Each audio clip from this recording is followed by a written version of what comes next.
Rob and Tracey. Thank you very much for joining us today. Hi, Lamia. Hello, Lamia.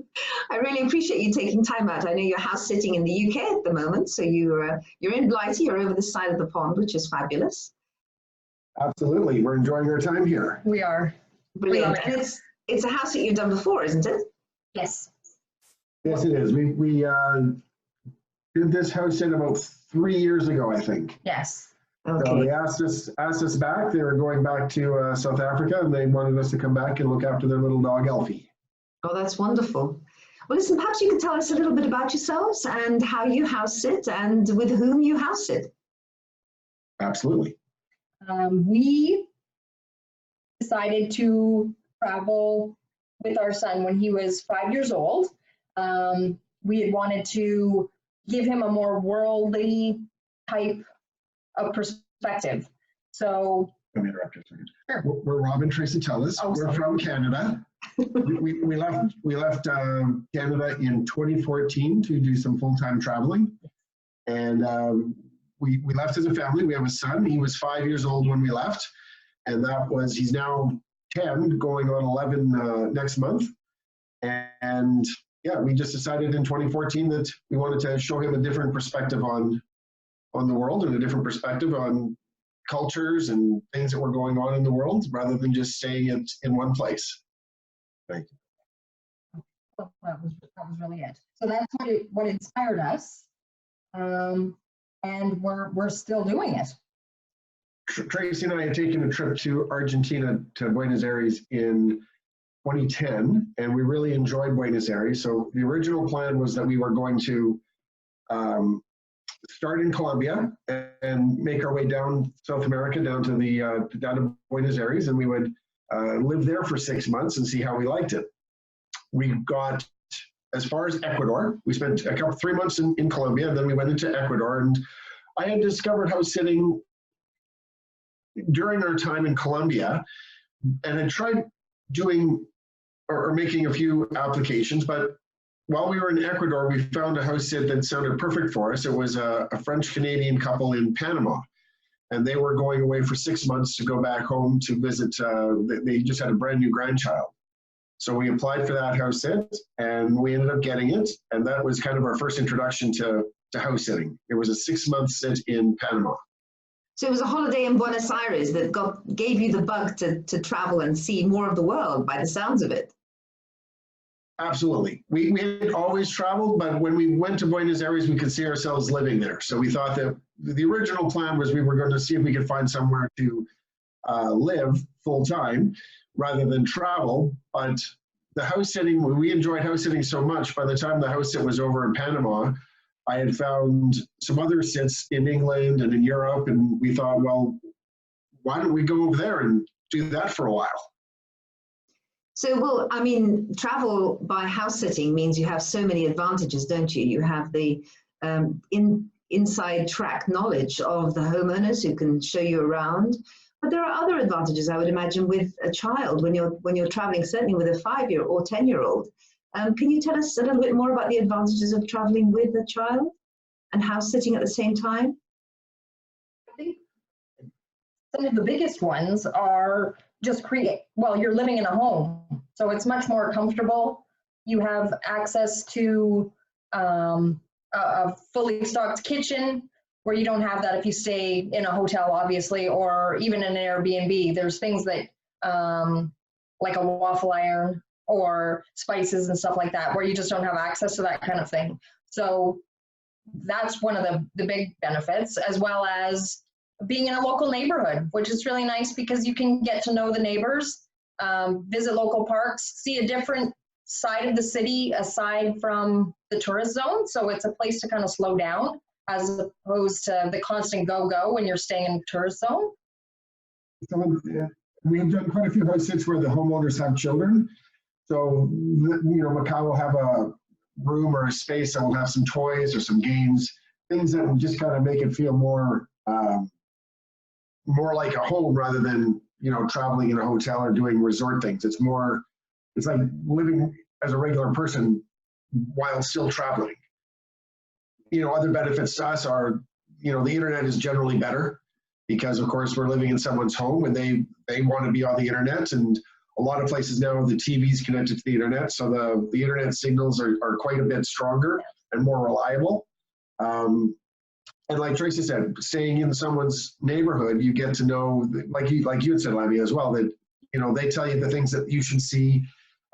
Perhaps some of them are quite touristy, but very often we'll get kind of the inside track as to where the locals like to go, or to a locals restaurant rather than an overpriced tourist restaurant. So there's lots and lots of benefits. Mackay seems to enjoy it. I think the biggest one for us is we had always had pets, dogs in particular. So that was one thing that I knew we were going to miss while traveling. I don't think, until we started traveling, I don't think I'd ever not had a dog. And when Mackay was born, we had 2 dogs. So when we started traveling, we figured we would miss them. So that's one of the biggest benefits. We do pretty much exclusively dogs. And Mackay really enjoys playing with them and taking them for walks. And it's great. So it's a home from home by the sounds of it. Absolutely, absolutely. Oh, that's wonderful. Now, you both mentioned internet as actually something that's very important to you. And I know you both work while you're on the road. You're digital nomads. Maybe you could tell us a little bit about how you use your work as digital nomads to sustain your lifestyle. How you manage it between you, obviously the responsibilities with Mackay as well. How do you manage your working life as digital nomads traveling as a house-sitting family? Well, house sitting, it's actually quite a bit easier. Like I said, generally when you're in someone's home, the internet's quite good. So we do have a bit of a schedule, Monday to Friday. Tracy generally gets up really early to do the work that she needs to get done. Then Mackay and I will get up and we'll do, if there's some sort of thing that we want to, some sort of lesson that we want Mackay to take in, we'll do that in the morning from maybe 9:30 to 12. And that sometimes encompasses, well, most of the time it will encompass something to do with where we are. We did a house sit in Turkey, so we did some history on Istanbul and some history on the Turkish Empire. You'll watch some videos and read some material on different things that are going on wherever we happen to be. So whether it be England, tons of history in England, yes. So it's really quite easy to find things to teach him or to have him learn about. Spain, lots and lots of history in Europe in general. So we did a 6-month house in Mexico, and we were able to go see Teotihuacan, which were the 3rd largest pyramids. So Mackay learned about the Aztec culture and the history in Mexico. So it makes it quite a bit more interesting than sitting in a classroom. Absolutely. So it makes it so real if you're learning about the pyramids, and goodness, there they are. You're actually absolutely. there. Absolutely. And as you said, internet's important. So we generally make sure that some places the internet isn't great, and we generally will ask the homeowners how their internet is, because in order to fund this lifestyle, both Trace and I need to work. I will generally work later in the day or in the evenings and into the night. So we just kind of take turns and split it up. It does require some planning. Of course, we do want to go out and see some things, but we also have dogs to take care of. So we're quite happy to stay at home and look after the pets and do some work and, show Mackay how to do some math. And it's quite a great lifestyle, actually. So you've talked about Mackay's schooling. I'm intrigued by this. You've talked about how flexible you are in terms of trying to absorb the history of the moment or the geography of the moment, whatever it is you have an opportunity to demonstrate to him where you are, when you're there, and so on. But how do you manage to make sure he stays on schedule so that he isn't missing out, for his age group? I understand there's a little bit of world schooling, there's a philosophy behind this. Could you tell us a little bit about how you manage that to make sure that Mackay stays on schedule? Absolutely. We had the benefit of Rob's mom. She was a primary school teacher for 30 years. So we do have, her support, but we don't traditionally homeschool. But we are concerned about if Mackay ever would want to, he has tried school once. If he ever wanted to return to school, we want him to be prepared to do that. So we do follow the Canadian curriculum that's specific to our province where we're from, but it's a general overview of it, and then we supplement with other online courses or field trips. So depending on where we are, we may, like our history lessons, we do learn about Canada, but we do a lot more learning about global things as well. Like when we're here in England, we're learning about Brexit, we're learning about whatever may have happened historically in whatever area we're in, and then we try and visit either museums or tourist attractions that relate to those things, so he can have that firsthand view. So typically, it's probably 50-50. So 50% trying to, or teaching things that are in the curriculum, and then 50% cultural and whatever in a world schooling type thing, which can encompass cooking, like learning local cuisine and cooking and that kind of thing, or like local dance. It can be a myriad of different things that encompasses. It's starting to get a little bit less. When he was younger, I mean, we both believed that he needed to have a good base. He needed to know how to do math. He needed to know how to read, and he needed to know how to write. So when he was younger, we focused probably more on the structured curriculum just to make sure that he had the good basics. Absolutely. Now that he's getting older, it really is more, we really kind of structured some of the lessons more around what his interests are. So if he's got some interests, say, he was interested in video games and coding video games. So we got him an age-appropriate course online to learn how to do some basic coding and to understand how you structure the code in order to get the character on the screen to do what he wants. Then he liked that, so we got him a little bit more advanced one, and he built an environment. I won't call it a game, but he built an environment on a fairly mature gaming or a gaming platform, I guess. So that was one of his interests that we kind of allowed him to, go into what he likes. And then if the best case scenario is if he can find something that he really is interested in and then kind of work some of the curriculum into what he is interested in. Absolutely.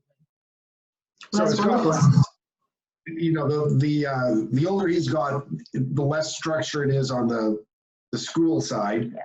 And there's more interest-led outside learning. So you're raising a world citizen in Mackay. Absolutely. I hope so.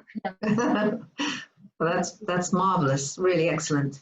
And in terms of the work that you have as digital nomads, do you sort of share responsibilities for raising a certain amount of revenue, or do you just kind of manage as you go? I mean, how accountable do you try to be between yourselves? I mean, as a couple, I know it's challenging traveling at any time, but long term, with all your kit and caboodle and the responsibilities, I admire you. That's really significant. Did you find you managed to work out a schedule between you quite easily, or did it take a couple of years to settle down? I think when we first started out, we were traveling solely on savings. So our progression into earning online was slower. So we just were as flexible as we could be. So we went with the flow. If I had more work and Rob had less, he would work more with Mackay with schooling, or vice versa. Or I guess the more defined roles, Rob does most of the travel planning. He does all of the travel planning where we decide as a family where we want to go. But as far as applying for the house sits and finding them and the inspiration, and then getting to and from wherever we're going to go in the world, Rob takes care of all of that. And typically I have more regular work. The type of work I do is very consistent. I'm on a platform where people are looking for the services that I offer, so that's very beneficial to me. So I have more consistent work, where his work is people seek him out, and if he gets a contract, it's a bigger contract, where mine are typically small and it's just kind of constant. So we find it pretty easy. It's been a bit of an evolution as well over the last 5 years. I mean, the direction we started in after we started traveling has changed quite a few times. So Tracey has more, like she said, more regular work, and I've been focusing more on our passive income sites and our passive income. So as she said, if a big contract comes along, I don't pass it up, but it's good when I don't have working for other people, because then I can focus on our own projects. Okay. I think that's probably the biggest, one of our biggest learnings in this process, is that the consistent work, so the little jobs that I do, were needed to keep things going, but ultimately we always wanted to have a passive income strategy and continue to build. We've had a passion for building websites and affiliate marketing and that kind of thing since we first left. So Rob's right, that's something we need to continue to work on, because that's always been our goal. We truly love house sitting for many reasons, but one of the biggest things that has really influenced our travel lifestyle is house sitting, and that it gave us the time to figure this out, where we would have run out of savings. We would have been back home if we had not started house sitting. The wonderful thing about it is, even after all this time doing house sits and that type of thing, we still factor it in as part of our plan. When we, like right now, we do have regular income where we could stay in Airbnbs more frequently than house sitting, but we just like it. We just enjoy it so much. We've made so many friends in the house sitting community, as well as with homeowners, like the people in this particular sit, we consider friends.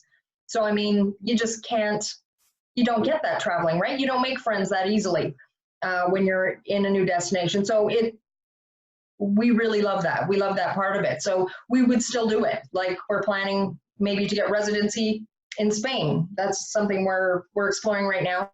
But we would still, Rob's like, okay, we could rent a flat for a small little flat, and then we can do like 2-week house sits here and there and fly all over Europe, which, I mean, so we'd still be house sitters. We just love it so much. Actually, I think that's a video interview. We're thinking of doing video, sort of house sitting addiction. A lot of people I interview say they're absolutely addicted once they get started. It's just it's a fabulous way to see the world.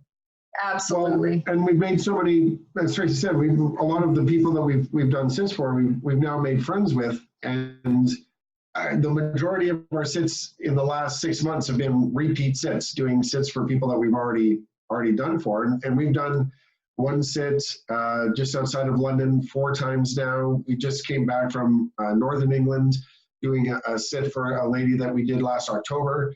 So the last 3 or 4 sits have been repeat sits, and we have another one coming up in January.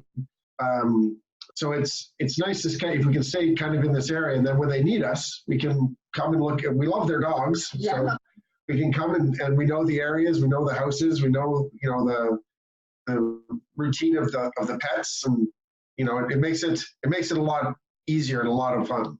Absolutely. It really is wonderful to be able to build those relationships, isn't it? It just makes travel more meaningful somehow. You kind of see the world in context.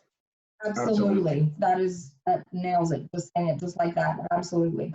And does Mackay, your son, have any favorite places that he loves to revisit? Are there castles or great sort of views, or just parks he likes to visit? Well, it's funny because he's 10 going on 11, and he's got the appetite of a 20-year-old. Yes. So most of the places that he likes to revisit, it's one of 2 things. It's either the dogs or the food of the country. So he really likes tacos. So he would like to go back to Mexico because he really enjoys eating a lot of tacos. Yes. And then other places we did a sit this summer in Albania, and he really enjoyed the dogs there. So he'd like to go back and see those dogs. Oh, that's wonderful. It's usually the dogs or food. Yes. He enjoys when we're out and about, like when we went to see Teotihuacan. He enjoys that, but usually when you ask him where's your favorite place, it's 1 of 2 things. It's either a place with a dog, or it'll be the food that he enjoys the most. And I bet the homeowners love it when you come and stay with Mackay, because he's such great entertainment for the pets, but also he for them. I mean, it works both ways, right? Absolutely. It is a benefit. I think a lot of families might worry or think that it would be difficult to get a sit because of kids, but the majority of homeowners that we've helped who didn't have kids really like the fact that we have a son of, even when he was 5, like 5, 10, because they know the pets are going to get attention that they may not have ever had, right? It's just different because he's definitely interested in getting to know the pet. He likes to play with the pets. I mean, he's gonna engage them more. Well, he does more than we do for sure, right? But He's always rolling around on the floor. Absolutely. Playing tug of war or chasing him around the backyard. Yeah, he really enjoys it, and especially for the high energy dogs. Oh, absolutely, like a lab or a. He's a benefit there because he's high energy, and if the pets are high energy, he's a great benefit to have with us. Yeah. So Mackay is your secret house sitting weapon then. Absolutely. Oh, that's wonderful. Listen, thank you for taking time. And do you have any top tips for families thinking about house sitting as a family? Not to be discouraged. Yeah, keep applying. Absolutely.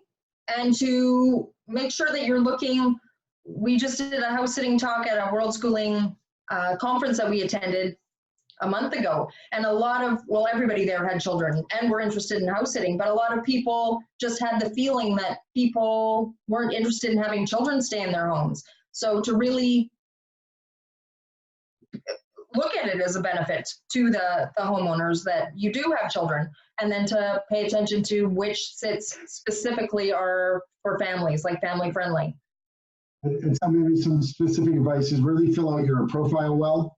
Make it a good profile with either video or pictures. It has to have pictures for sure, but if you can put a video on your profile, do it as well. The application for the house sits, just make them really personable and extol your positive attributes. Don't shy away from the fact that you have children. Tell them the positive aspects of having a child, and having the child play with the dogs or the cats or whatever the pet may be. Yeah, it can be done. Just keep applying, and once you start, it gets easier and easier. Absolutely. That's some really good top tips. Thank you so much, both of you, Rob and Tracey, for taking part. And we look forward to seeing you online again soon. You bet. Thank you so much, Lavia. Thank you. Thank you. Bye.